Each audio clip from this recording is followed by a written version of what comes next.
I'm seeing in this that you've got a lot of swords energy. You can see already of the cards, 1, 2, 3, 4, 5. 5 of the 12 are already swords cards. So that has to do, swords represent the mental element and what's on our mind, what we're thinking about. So that tells me that you might have some things on your mind at the beginning of June. Here's another swords card. And this one in particular, 2 of Swords, says that you might be having trouble making a decision or that you're faced with some sort of dilemma. This card, 5 of Swords, represents, I call this card picking up the pieces. And when this card shows up, it usually means like a battle has happened or there's this battlefield, battleground, and that someone is collecting the benefits of that war having happened or whatever the sun is setting on. In the reverse position, it tells me that you may be having a difficult time identifying what is positive about the situation or what you can gather. It usually means like having, sorry, that's my dog drinking her water. That it usually means collecting the lessons from whatever has happened. So in this case, I'm seeing that you may be having difficulty collecting the lessons, the benefits, the rewards from whatever has happened, whatever the sun is setting on. You're having a hard time seeing that there's actually a benefit to it, that there's actually some lessons to be learned there. And this also says, too, with 2 of Swords, this usually shows up when we're in sort of a dilemma position, when we can't make a decision between one or the other thought or idea. So what we do is we blindfold ourselves and check out. This says that you're avoiding making a decision, that you're just wanting to check out and not have to deal with the situation. And there may be some sort of heartbreak or some feeling of betrayal. This 3 of Swords represents, the imagery is pretty clear in the card, but the imagery represents 3 elements that are piercing the heart. So it's a card of sorrow, of misunderstanding, of grief, or of sadness, or betrayal. A lot of times this has 3rd wheel energy to it. So there's something that's going on. The opening of June for you, Taurus, is saying to me that there's something that you're having a hard time confronting or making a decision about or seeing the benefits of the end of something having happened, a battle that happened.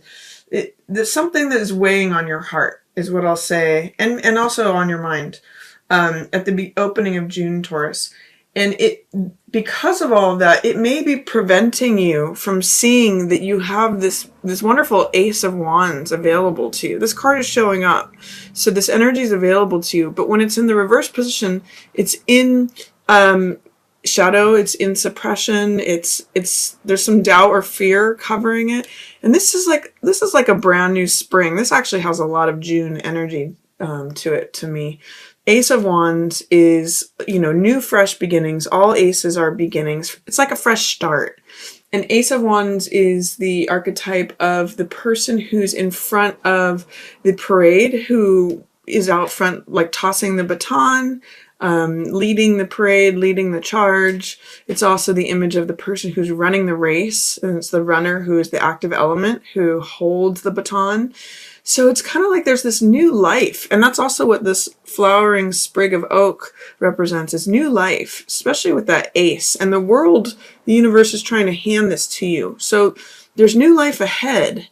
But in your examination or confrontation or being confronted with all this stuff that's on your mind and on your heart, you may be missing the fact, or not believing in the fact, that there is this new life available to you, this new freshness, this new vitality, new action, new optimism, new motivation. That's all Ace of Wands energy.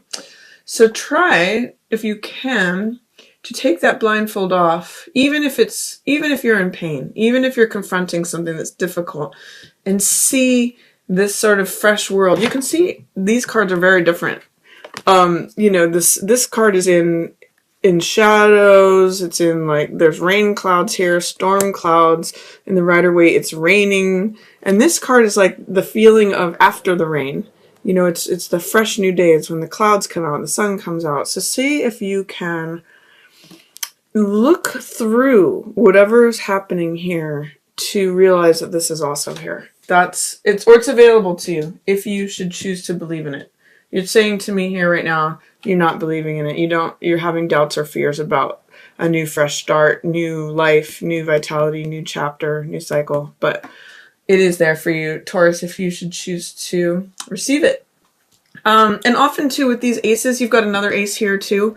What's going on with aces often is that you have to put yourself in a position to be willing to receive the energy of the ace. The universe is handing it to you, but the second step is for you to receive it.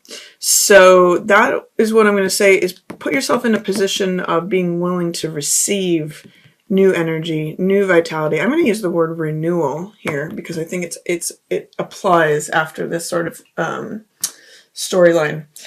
And then in the middle of the month, you have some cards in reverse here, and in relation to truth, in relation to authority, in relation to your vision, and in relation to your willingness to go after something. Knight of Swords is someone who is willing to fight for their ideals. Again, the swords represent the mental element, our thoughts, our ideas, our beliefs. And you can see he even charges into where the fire is. He's willing to go after his ideals. But in the reverse position, this could say two things. Either that you're not showing up as willing to fight for your ideals, that you're skirmishing like away from what you believe in for whatever reason, out of doubt or fear. Or this could in some ways literally depict a air sign person like Libra, Aquarius, or Gemini, someone who is not helping you see the benefits of whatever's going on. So if you're involved with a Gemini, Aquarius, or Libra, it may be that they are in opposition to your vision of things. This card, Three of Wands, is the visionary, the dreamer, the person who is dreaming of what they would like to see possible. It's the dreaming of what they want to create. Three is an inherently creative card. And this person is surveying a landscape and saying, okay, what's possible? What do I want? What do I want to dream about? He's envisioning what he would like to create. This person is, whether it's you or someone else, is not seeing that and not connecting with that. You can see they're almost like back to back and they're not participating together. So either you, in not defending yourself, are weakening your own vision, or this person is not eye to eye with you about your vision and of what's possible. So that's kind of interesting. It's also that somehow the truth is not being represented here. Ace of Swords is the truth. It's like the Excalibur card. And again, it's an ace. It's the universe trying to hand you clarity, truth, victory, insight. It's all of those things. You can see this card is even crowned, or the sword, the one truth, is crowned with a wreath of laurels and palm fronds. This card is all about the truth cutting through all the bull, all the nonsense, all the, muddiness. It's a clear day. It's when things come to clarity and truth and realizations.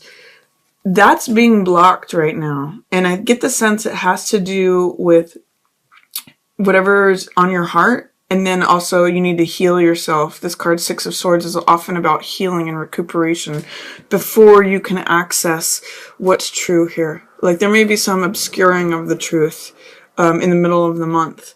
And it may have to do with things about following tradition or following authority, following the social norms, following what you think you're supposed to do. Hierophant represents the outer world and rules and morality and our connection with the spiritual world also. So this is telling me you might be feeling either a little bit like a rebel, or you feel like you're not conforming to like what you quote should do. That might be what's blocking you from the truth. Or, you might be actively ignoring the truth, ignoring your own vision because you think that you're supposed to do it a certain way. The traditional way says you do it this way. You feel like you have to fit a role, or you have to fit you know, some rules or mores of society, and therefore you're willing to turn everything upside down, not fight and defend what your beliefs are, just to give that up. Or that, again, that could be that air sign person. So I'm seeing here some conflict in terms of your vision and the truth and what you feel like you ought to do on the outside. I want you to encourage you to look on the inside and not be so preoccupied with this, because it's cutting you off from the truth, Taurus. What I will say is towards the end of the month, you will have someone who is going to help you, who's going to be a good authority. If you have someone in your life who's a Sagittarius, a Leo, or an Aries, especially an older gentleman or someone who's in a position of authority, they're gonna help you with this. They're gonna help you get some insight. They're gonna be like a rock that you can lean on, and they're gonna open you up to look at things in a different way. One of the great hallmarks of King of Rods is that he is bold, he's eccentric, he does things in his own unique way. So he's gonna give you some motivation and also some good advice. So look for someone who's either in a King of Rods archetype, could be landlord, boss, father, older brother, just mentor of any type, or someone who's a fire sign, so Sagittarius, Leo, or Aries. This person's going to be helpful to you. And there's some sort of conflict with this person and someone who's a young, this is Page of Coins. So this is a card, this could be an earth sign, like Virgo, Capricorn, or it could be you, Taurus, like the younger side of yourself. And this is a person who is concerned about money and concerned about sort of the bottom line of things. So this is a card that could represent an earth sign. This is either Taurus, Capricorn, or Virgo. And as I'm seeing this, it could be the younger side of yourself, Taurus. This is someone who's concerned with money and values. They're usually a grounded person, but in this particular case, pages represent openness, willingness, enthusiasm, especially in Page of Coins in regards to money or resources or even a job. In the reverse position, it's saying to me that your young self is not being open or willing to receive something good, whether it's a value, whether it's money, whether it's a job, whether it's a new lifestyle, or that you're being blocked from receiving that. That side of you, it's maybe you're not seeing the good advice from this authority figure, this King of Wands. There's a part of you that is maybe rebelling and saying, I want to keep what I have. I want to hold on to it. Or conversely, I'm not willing to receive more. This would be in alignment with someone who's trying to help you. But in this position, it's saying you're kind of connecting with the young side of yourself, potentially, or that the young side of yourself is afraid of losing what they have. In the Page of Coins, the page is holding up a coin and considering it and saying, this is mine. Do I want this to be mine? Can this be mine? In the reverse position, you're saying, nope. I'm not going to allow myself the greater riches, or you're clinging on to something that you have. So it's the blocked version of optimism, willingness to receive. Coins represent possessions, assets, values, money, actually the things that Taurus governs naturally. So be open, especially towards the end of the month, for good advice from a fire sign or an authority figure who is a king or in a king sort of role. And that's going to lead you to great healing. That's Six of Swords represents recovery. It represents going from stormy seas down here to like smoother horizons. This means someone helping you out of troubles, or you helping yourself. Or sometimes it can even mean you helping someone else. But in this case, Taurus, I'm seeing that there's some sort of stormy seas that you will have a chance to travel out of. And actually what's at the end of that travel or recovery is a King of Coins. Well, this is Earth sign. So this can be you, Taurus, graduating from the Page energy, the young self, to the mastery self, And I'm actually seeing that as you, Taurus, as you go through this recovery or healing or rescue from good advice from this fire sign, that you actually put yourself in a much better position. This is you having mastery over yourself. King of Coins is the master of possessions, of assets, of values. And so this is you when you're not listening, when you're resisting, when you're not believing, when mistrusting about the possibilities of things. You will recover through that. You will go from the stormy seas to the smoother horizon, and you do actually end up as King of Coins. I mean, potentially this could be another king. This could be another Capricorn or Virgo or another Taurus, but I'm actually seeing it as you because of the graduation from page to king here. And it's through the advice of King of Wands. So fire energy is going to help you towards the end of the month, and you will get there, Taurus. Just see if you can really be clear with yourself towards the beginning of the month, facing the truth, having optimism and believing in this sort of new day, because it is there and available for you. There is something to get through disappointment at the beginning of the month, and you're tangling with it in your mind. But see if you can open up to the truth and not dismiss your vision for a belief in what others think you should be, or what you believe your obligations are, and not standing up for yourself or tangling with this air sign person. You're going to come to a nice place at the end of the month, Taurus, where you graduate from the younger part of yourself through some healing or recovery to the mastery side of yourself.